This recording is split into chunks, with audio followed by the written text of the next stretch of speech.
He's exhausted when he finally reaches the outskirts of town. In the valley of Crow's Creek, the dark storm brews and rolls over the hills.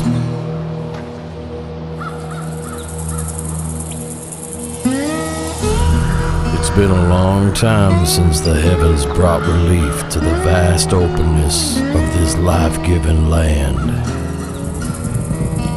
To the south of the creek, the thundering hooves of wild horses pick up clouds of dust which clings to the forever thirsty vegetation.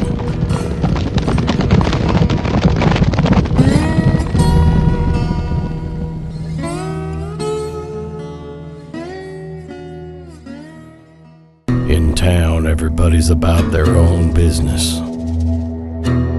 However, the thought of a stranger in their midst leaves them with a sense of nervousness.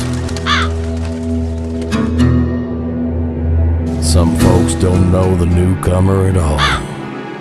Others have only heard about his sinister reputation. They call him Billy Bob, the tongue slinger.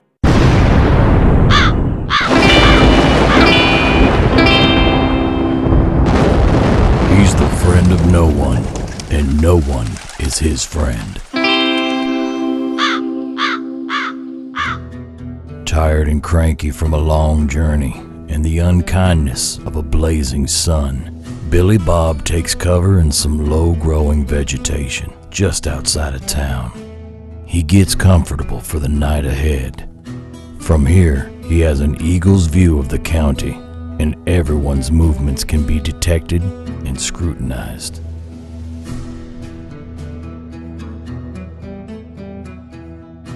The next morning, the entire county is uneasy.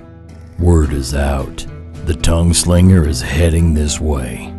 The news spreads like wildfire, and every living soul feels restless.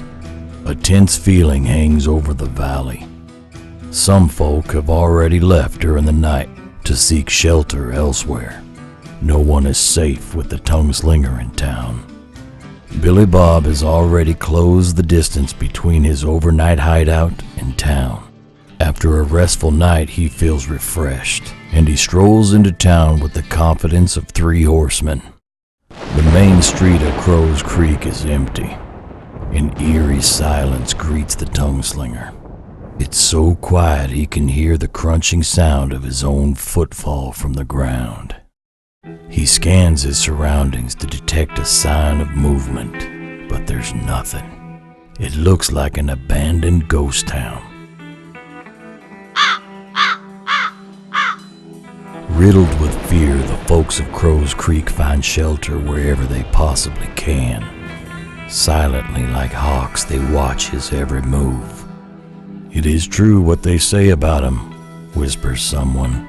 "He looks like a man of character, a quiet man, slow and precise in his movements."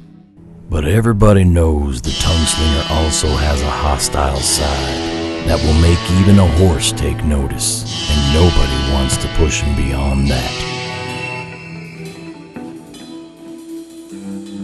The tongue slinger strolls into the riverbank on the opposite side of town, totally unaffected by his unwelcome reception. He knows he's not here to make friends. He knows this is a tough and unforgiving land where everyone has to struggle for survival, 'cause this is the Wild West. A sigh of relief descends over the town, and the folks of Crow's Creek live to see another day. But for how long is the question on everybody's minds. As the days unfold, the restlessness in Crow's Creek grows to be as explosive as a barrel of gunpowder near an open fire. They want Billy Bob out of town. As the shadows creep over the hills and the grazing cattle wander back home, Billy Bob makes his appearance in town once again. This time, he looks for a meal. He is agitated, irritable, and hungry.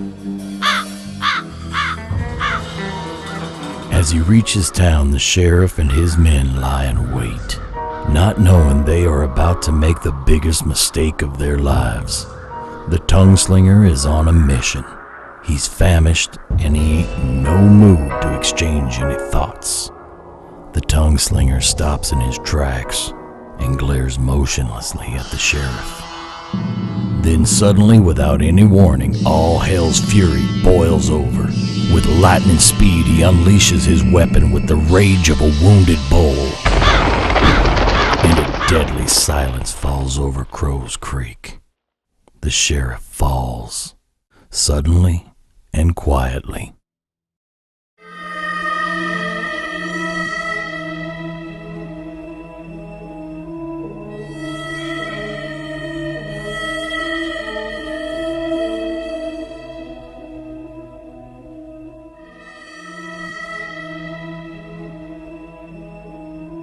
With death still lingering over the valley,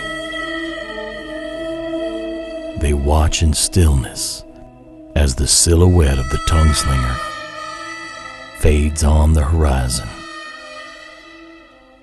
On this day, the mentioning of his name also died silently on the lips of the folks from the county of Crow's Creek.